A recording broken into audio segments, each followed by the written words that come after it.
కూడా उसके दर्जन వెళ్ళిపోతాయి అది అది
నిన్న కురిసినటువంటి భారీ వర్షాల కారణంగా మన జైత్యాల నియోజకవర్గంలో జైత్యాల రూరల్ మండలంలో ముఖ్యంగా చెప్పుకోవాల్సినటువంటి ఈ యొక్క లో లెవెల్ బ్రిడ్జ్ అనంతారం బ్రిడ్జ్ ఈ యొక్క వాగు వర్షాలు ఎప్పుడు స్టార్ట్ అయితే అప్పుడు ఈ వాగు అసలు వరద ప్రవాహం ఎక్కువ ఉండడంతో ప్రజలకు చాలా ఇబ్బంది అవుతుంది. రాకపోకలు ఇక్కడ నుంచి దాదాపు మంచిర్యాల వరకు కూడా ఇక్కడ నుంచే మనకు రవాణా సదుపాయం ఉంది కనుక ప్రజలకు చాలా ఇబ్బంది జరుగుతూ ఉంది. ఇది ఇప్పుడున్నటువంటి సమస్య కాదు, గత కొన్ని సంవత్సరాల నుండి ఉన్నటువంటి సమస్య కాబట్టి ఏదేమైనా కూడా ప్రజలకు మరి అవసరాలకు అనుగుణంగా బ్రిడ్జిని మరి అందరూ అధికారుల సమన్వయం చేసుకుంటూ ప్రజాప్రతినిధులు ఇక్కడ గెలిచినటువంటి ప్రజాప్రతినిధులు ఎవరైనా కూడా ప్రజలకు ఆపదున్నప్పుడు మన సత్వరమే దీన్ని పరిష్కరించుకునే విధంగా పనిచేస్తే బాగుండేది. ఇది ఎప్పుడు వర్షం రావడం మళ్ళీ వరద కొట్టుకపోవడం చూడడం వరకు పరిమితం అవుతుందే తప్ప దీనికి పరిష్కార మార్గం అనేది లేకుండా అయిపోతుంది. ఏదేమైనా కూడా ఇది నేషనల్ హైవే అయినా కూడా మనం ఇక్కడ ఒక ప్రతినిధిగా గెలిచినప్పుడు దాన్ని తీసుకెళ్ళి అక్కడ తీసుకెళ్ళేటువంటి వారి పైన బాధ్యత ఉంటుంది కాబట్టి ఇక్కడ మాకు ఎమ్మెల్యే గారు ఎమ్మెల్సీ గారు నేను కూడా మొన్నటి వరకు రూరల్ మండల్ జడ్పీ చైర్మన్ ఉన్నాడు. చాలా బాధ అనిపించేది బ్రిడ్జిని చూస్తే, అరే చేపియాలనే ఒక సంకల్పం ఉండేది.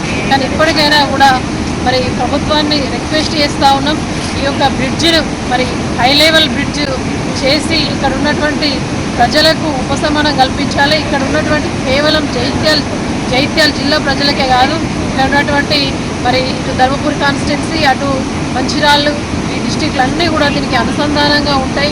చాలామంది ప్రజలకు ఇబ్బంది పడుతుంది కాబట్టి దీన్ని సత్వరమే పరిష్కరించాలని చెప్పేసి కోరుతా ఉన్నాం. ఇప్పుడు ఉన్నటువంటి పరిస్థితుల్లో అయితే ఇక్కడ ఉన్నటువంటి పంచాయతీరాజ్ సిబ్బంది అదేవిధంగా పోలీస్ సిబ్బంది రెవెన్యూ సిబ్బంది ఇక్కడ ఉన్నటువంటి మా స్థానిక నాయకులు అందరూ కూడా కలిసికట్టుగా ఉండి మరి ప్రజలకు ఏ ఇబ్బంది రాకుండా వరదల్లో చిక్కుకోకుండా మరి అందరూ కూడా ఇక్కడ వాళ్ళందరికీ కూడా అండగా ఉంటామని సాయంగా ఉంటామని నిలిచినందుకు వీరికి ప్రత్యేక హృదయపూర్వక అభినందనలు తెలియజేసుకుంటూ అదేవిధంగా జైత్యాల పట్టణంలో ముఖ్యంగా అక్కడ గోవిందపల్లె బ్రిడ్జి మాత్రం ఎప్పుడు వర్షం పడితే అప్పుడు వాళ్ళు పస్తులతోటి ఉండాల్సిన పరిస్థితి. ఎప్పుడు వాన కొడితే అక్కడ ఉన్నటువంటి ప్రజలు తిండి లేక మరి ఏది కూడా లేకుండా వాళ్ళు బయట పడుకునే పరిస్థితి ఇవాళ కనిపిస్తూ ఉంది. ఇక్కడ నుంచి అటు పోవడానికి కూడా చాలా ఇబ్బంది పడుతూ ఉన్నారు. అదేవిధంగా మోతే కావచ్చు, గొల్లపల్లి డౌన్లు కావచ్చు, ఇవన్నీ కూడా చాలా ఇబ్బందికరమైన పరిస్థితి ఉంది. అటు వెళ్తే మనకు పెంపట్ల కోనపూర్లో కోచంపేట నాగనూరు వెళ్ళే రోడ్డు కావచ్చు, అక్కడ ఇస్తే రాయకల్లో ఇటుకే రోడ్ వేసి బ్రిడ్జ్ చేసి కాకపోతే సైడ్ వాల్స్ లేకుండా మరి ఇబ్బందికరంగా ఉంది.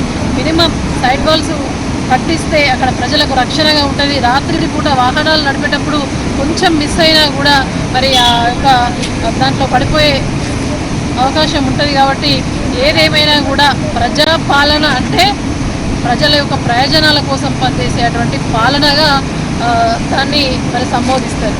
కాబట్టి ఏదున్నా కూడా వ్యక్తిగతమైనటువంటి విమర్శలు పక్కకెట్టి వ్యక్తిగత అంశాలకు పోకుండా ప్రజలకు ఏమవసరమో ప్రజల యొక్క ప్రయోజనాలు ఏమున్నాయి అని చెప్పేసి గుర్తించి సత్వరమే పరిష్కరించాల్సిందిగా మేము ప్రభుత్వాన్ని రిక్వెస్ట్ చేస్తూ ఉన్నాం.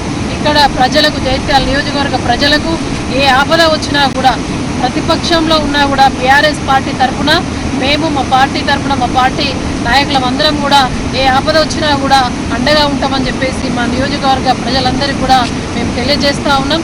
మీరు పాడుబడ్డ ఇళ్లలో ఉండి మీకు ఆడ గూడు లేకుండా కూడా షెల్టర్ కల్పిస్తాం, అక్కడ మీకు తినడానికి అన్నం లేకుండా కూడా మరి ఆదుకునే విధంగా మేమందరం కూడా ఎక్కడికక్కడ మా బీఆర్ఎస్ పార్టీ కార్యకర్తలందరూ కూడా మీకు అండగా ఉంటారు. అదేవిధంగా ప్రభుత్వంలో ఉన్నటువంటి ప్రజాప్రతినిధులు, అధికారులు కూడా సమన్వయం చేసుకుంటూ అధికారులందరినీ కూడా అభినందిస్తూ ఉన్నాం. ఇక్కడ మా రూరల్ ఎంపీడీ గారు రాత్రి 9:30 వరకు కూడా ఉన్నారు.